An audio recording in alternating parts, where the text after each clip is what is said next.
Assalamualaikum dan salam sejahtera. Hari ini cikgu nak ajar bab 2 iaitu respirasi. Ini bab barulah. Okey. Dalam bab ini kamu akan belajar tentang bahagian sistem respirasi, penyakit respiratori yang melibatkan salur respirasi, juga contoh-contoh bahan yang memudaratkan sistem respirasi kita. Okey.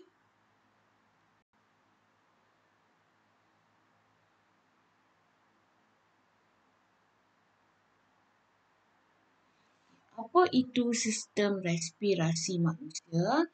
Sistem respirasi manusia adalah sistem yang membolehkan kita bernafas. Sistem yang membolehkan kita bernafas. Okey, apa itu pernafasan? Pernafasan ialah pertukaran gas dalam paru-paru. Okey, apa gas yang berlaku pertukaran tu?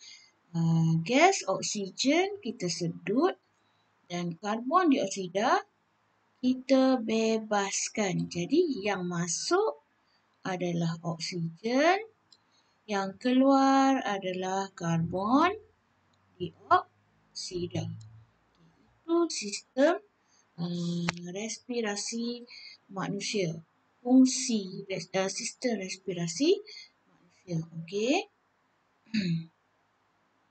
Sekarang kita tengok struktur sistem respirasi manusia. Struktur ni maksudnya macam mana bentuk dia, apa yang ada dekat bahagian sistem respirasi manusia.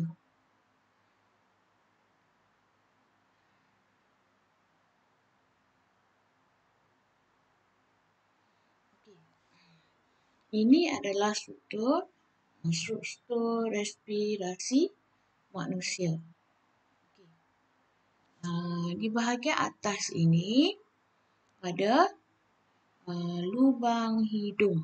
Okey, lubang hidung di sini. Kemudian di bahagian dalam hidung kita adalah rongga hidung. Ini untuk udara masuklah. Kemudian sampai ke sini. Ini adalah faring. Okey, faring. Kemudian di antara salur makanan dan salur pernafasan, kita ada epiglottis. Epiglottis. Okay. Kemudian di dekat dengan trakea, kita ada laring. Okey. Kemudian kita pergi lagi. Ini adalah trakea. Itu adalah trakea. Kemudian trakea ni dia kukuhlah, tulang yang kukuh. Okey. Kemudian kita ada yang bercabang. Yang bercabang daripada trakea itu adalah bronkus. Bronkus. Okey. Kemudian bronkus ini dia akan ada cabang kecil di sini. Cabang-cabang kecil ini dipanggil bronchiole. Samalah, kedua-dua belah sama. Jadi tunjuk sebelah saja. Di sini pun sama. Okey, ini adalah bronchiole, cabang-cabang kecil daripada bronkus. Okey, kemudian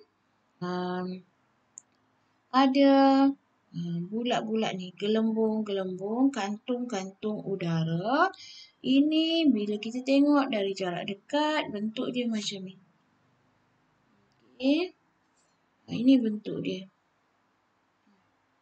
Macam gugusan buah anggur.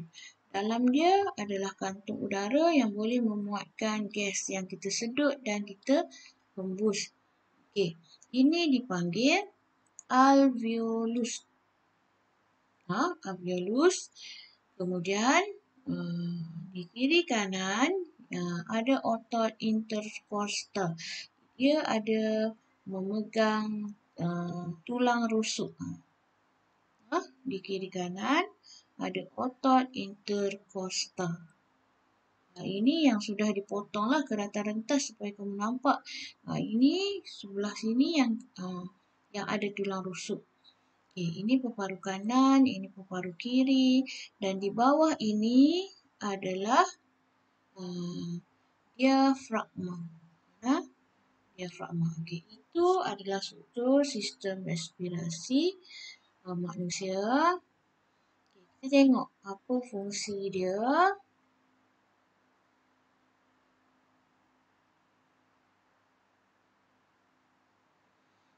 Tengok apa fungsi. Lubang hidung untuk udara masuk, dan dalam lubang hidung untuk udara masuk dan keluarlah. Dalam lubang hidung ada rerambut. Rerambut. Kenapa ada rerambut iaitu bulu hidung? Untuk memerangkap debu. Bila udara masuk, udara itu berdebu. Jadi dengan adanya bulu hidung, dia dapat memerangkap debu. Kemudian salur hidung. Salur hidung. Salur hidung. Salur hidung.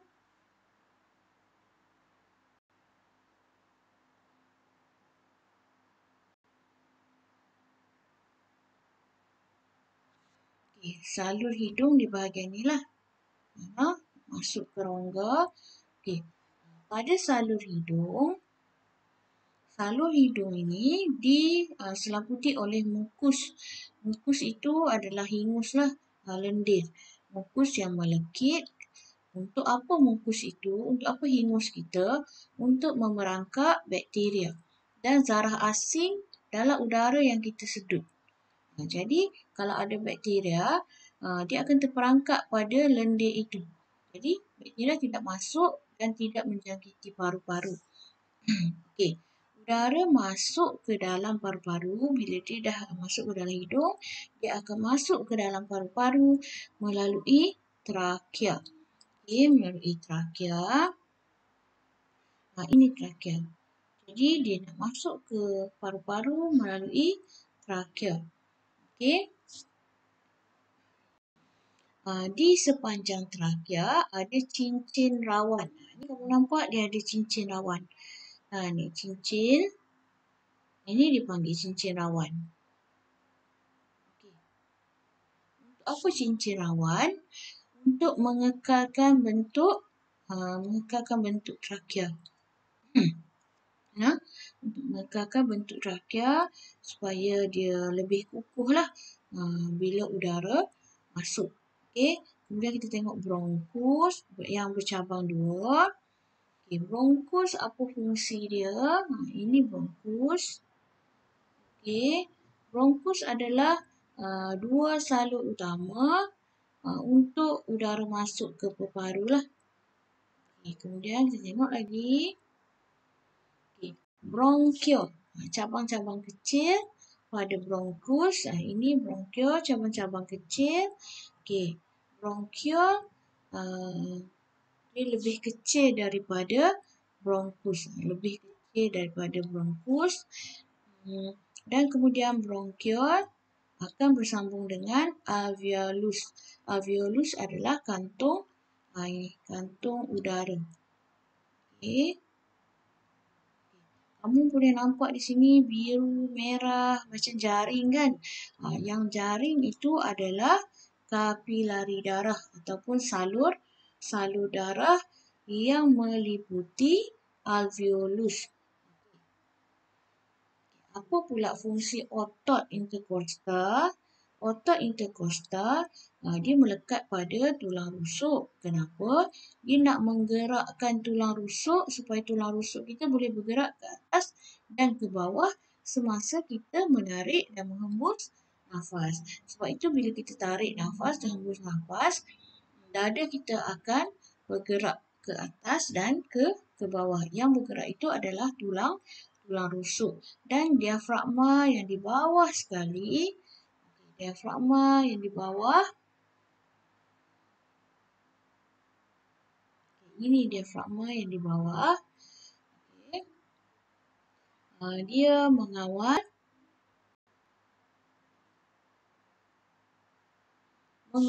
isi padu toraks. Sama isi padu toraks. Rongga toraks apa?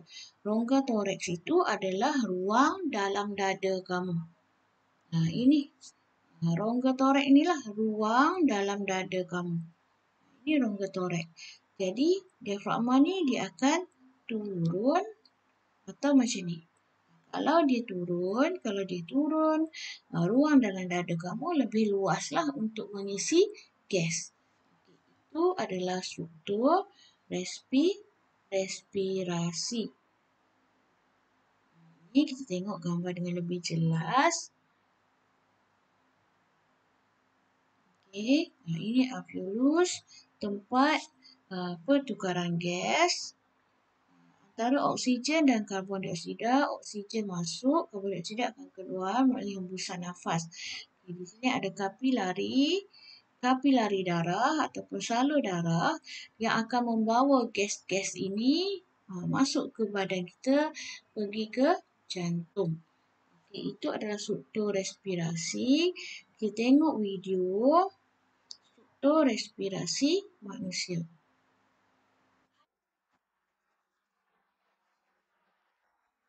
Haiwan, tumbuhan dan manusia bernafas. Pernafasan adalah proses mengambil oksigen dan membebaskan karbon dioksida. Kita sedut oksigen dan kita bebaskan karbon dioksida.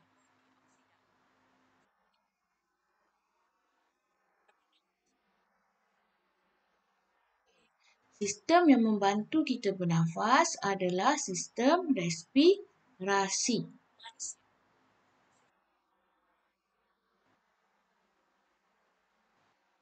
Ini adalah struktur yang cikgu terangkan tadi.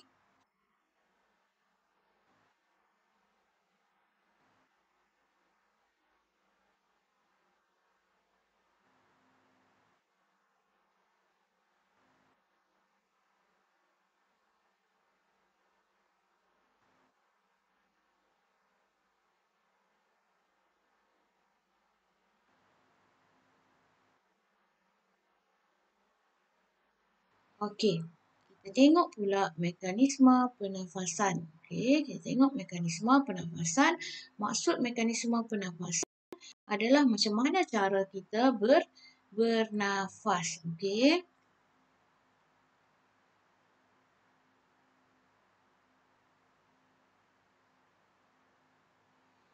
Mekanisme pernafasan.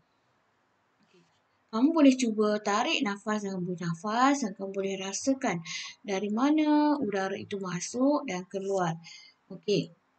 Laluan udara, pertama udara akan masuk melalui lubang hidung yang pertama.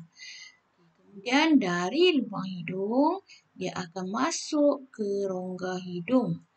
Kemudian ke faring, ke laring. Dari laring barulah dia masuk ke trakea, bronkus, bronkiol dan masuk ke dalam alveolus. Alveolus kantung udara tadi. Okey, kita tengok balik. Laluan pernafasan. Okey.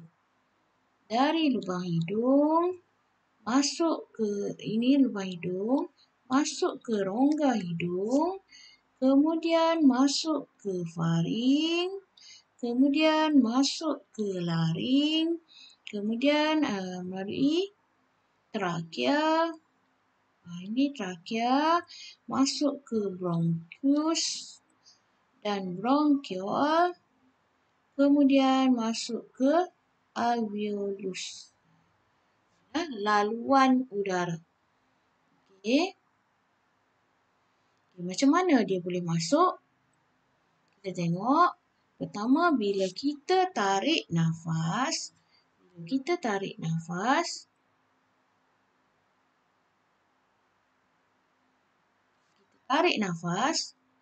diafragma akan mengecut dan mendatar. Apa maksud mendatar? Dia akan turun, dia akan jadi flat. Mendatar.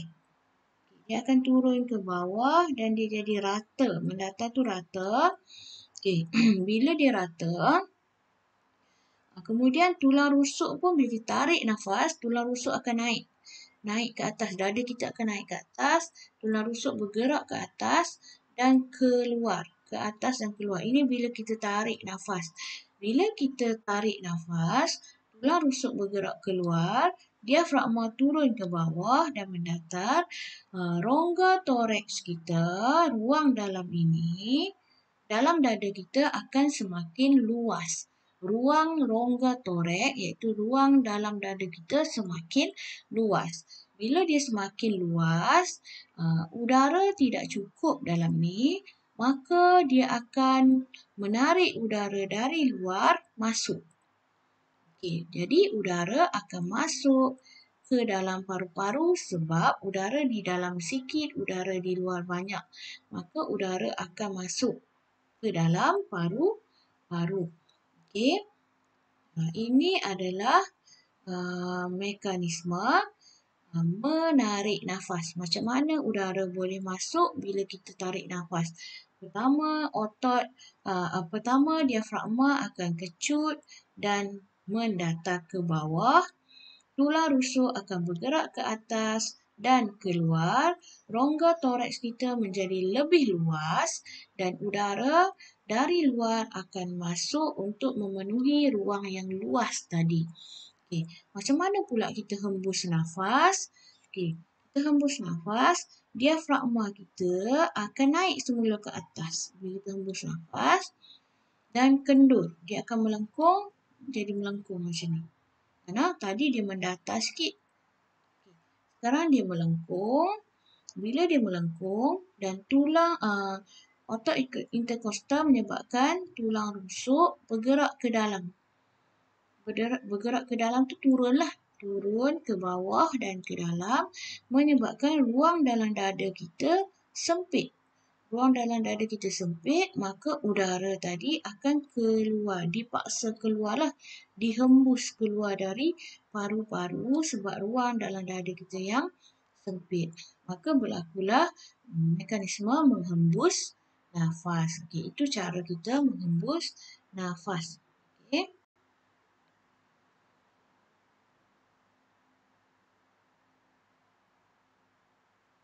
Ini apa yang berlaku. Boleh tengok dalam buku teks kamu. Okay, apabila kita tarik nafas, otot interkostal, otot yang memegang tulang rusuk akan menarik tulang rusuk, menarik sangkar rusuk ke atas dan keluar. Ke atas dan keluar. Dia akan tulang rusuk kita akan naik ke atas lah. Dada kita akan naik ke atas. Dada kita akan naik ke atas. Dan diafragma akan mengecut dan diafragma akan bergerak ke bawah. Ini. Bergerak ke bawah. Okey. Dan lepek atau rata. Kemudian ruang di dalam tu, rongga toraks, ruang dalam dada, kita panggil rongga toraks, akan lebih luas lah. Lebih luas.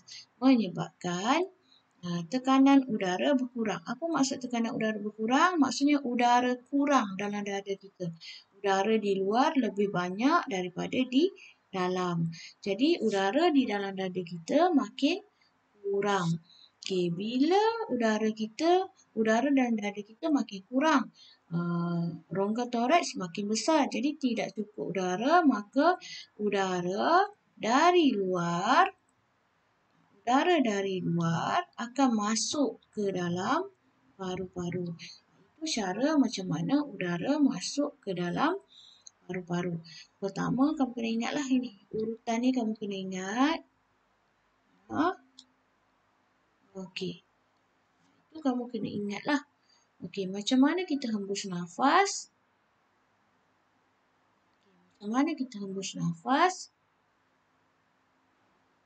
Okey. Bila otot interkostal ini, yang belang-belang ni otot interkostal. Otot interkostal yang pegang sangkar rusuk, dia telah Mengendur. Mengendur tu maksudnya relax lah. Okey, mengendur. Bila dia kendur, sangkar rusuk akan turun semula ke bawah. Cubalah kamu hembus nafas, dada kamu akan turun ke bawah. Jadi, bila dada dah turun ke bawah, otot diafragma juga akan mengendur. Okey, mengendur dia kembali kepada asal iaitu melengkung. Okey, bila dia melengkung, ruang dalam dada iaitu rongga toraks akan mengecil. Jadi sempit, dada kamu sempit. Bila dada kamu sempit, tekanan udara makin tinggilah. Maksudnya udara banyak, ruang kecil. Jadi udara banyak, ruang kecil. Jadi bila udara banyak tapi ruang kecil, maka udara itu akan keluar dari paru-paru. Udara yang lebih tinggi dalam paru-paru akan keluar. Dia akan keluarlah keluar sebab ruang semakin sempit. Bila ruang sempit, tekanan tinggi. Tekanan tinggi. Tekanan untuk udara itu keluar lebih tinggi. Itu mekanisme menghembus dan menarik nafas.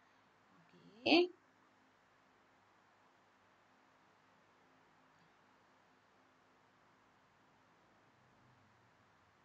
Itu saja yang kita belajar pada hari ini. Nanti kita akan sambung lagi lah. Cuma hari ini kamu kena faham betul-betul lah macam mana mekanisme tarik nafas dan hembus nafas serta laluan udara dan juga struktur. Okay, kita tengok dulu video.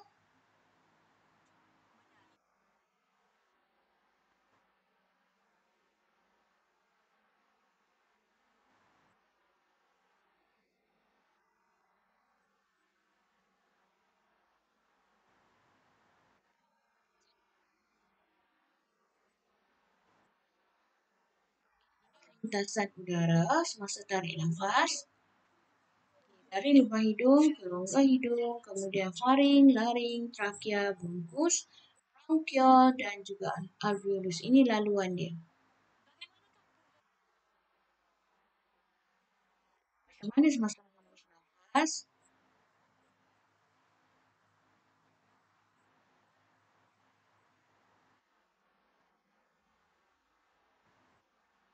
Ini untuk udara keluar.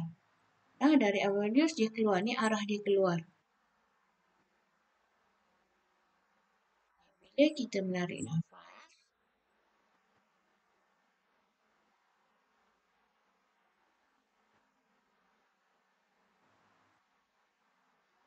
otak interkostal akan mengecut dan sangkar rusuk akan bergerak ke atas.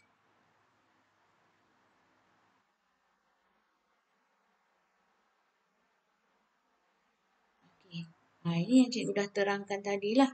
Cikgu akan bagi video ini dalam grup nantilah supaya kamu boleh rujuk sekali. Ini cikgu dah terangkan tadi. Okay. Jadi itu saja pada hari ini. Nanti cikgu akan terangkan untuk bab seterusnya. Okey. Terima kasih.